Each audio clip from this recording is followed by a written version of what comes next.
Mayor Jones's leadership created the Economic Justice Action Plan, where we've invested over $250 million of ARPA funding and other investments in North St. Louis as well as parts of South St. Louis. When I ran for mayor, one of the things I wanted to do was put St. Louis back on the map. And partnerships like this put St. Louis back on the map. What we've experienced already in the last year and working with the team from St. Louis is that you have a very driven team of highly skilled and highly committed professionals. In early April 2024, the St. Louis Development Corporation, SLDC, hosted Dialogues for Urban Change, a global network comprised of 3 German cities, Munich, Berlin, and Frankfurt, and 3 American cities, Seattle, Atlanta, and St. Louis. It's important for us to learn best practices from other countries, other cities, around how they are leveraging their city departments, their public sector partnerships to drive private investment.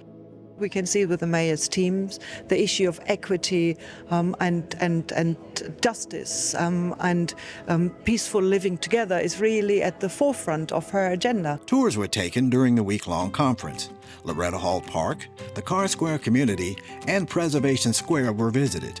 One tour included the groundbreaking ceremony of the Crossroads Senior Living Project in the Beeville Mill neighborhood. This project is about revitalizing a neighborhood and bringing 64 older adult, new construction, affordable housing to the Beeville Mill neighborhood. Oh, this project's going to be great for the neighborhood. I live just down the street, and running the neighborhood association, you get to meet a lot of great people. And our seniors, sometimes it's a little harder for them to stay in their homes.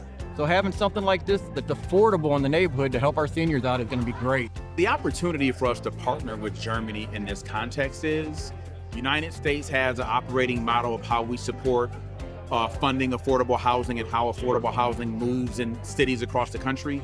Germany has a different model. Munich uses a 5-year housing funding cycle. We here in the city of St. Louis fund housing on an annual basis. So each year we'll say, here's the funds that we have available for housing and invite out developers to apply. Munich does this on a 5-year cycle, and it makes so much sense once you start thinking about it, because really the housing development cycle is multiple years. For me, it was super surprising to see this big amount of vacancy in our city. And I actually don't see it so critical. For me, the first thing I had was like, it also gives a lot of options and positive effects, because on the one hand you have the economics of course it's a problem and you need to kind of get more people and more housing inside, but on the other hand you have a lot of space that you can right now decide on what could be new uses on the sites. The purpose of the event was to talk with, they had visitors coming in from Germany, and we were going to be discussing about some of the projects that they had going on in Germany compared to some of the projects that we had here in the city of St. Louis. In St. Louis, it's so obvious because it reminds me of 2 different working environments. It was shrinking city when I started to work in Leipzig, and all the problems and all the difficult choices you have to make in order to keep your city running and prepare for a future that is not only sustainable but livable. I think the challenges that Leipzig face that we're looking at here in the city of St. Louis is a shrinking city, a city that is in decline in population, and what is an opportunity for us to look at and how to stabilize our population and also regrow it while balancing and supporting the existing residents who've lived here and ensuring that that growth includes them and doesn't displace them. And the other thing that it reminds me of is how you organize growth.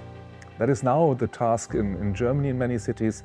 And St. Louis has it all, and it's a very demanding task. And I see how good political leadership, and that is what I saw in the city, is making things not easier, but at least it's making action possible. I would say anyone who's concerned about who this city is or who it will be, to take ownership of the fact that we're here.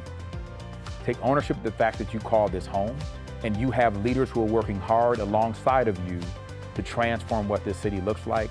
And its potential is only achieved by the potential of the residents that call it home and our ability to collaborate and partner to bring values and needs from community to align with business and finance to create opportunities, to then work collectively to seed new opportunities that can grow and thrive as we water them into the future.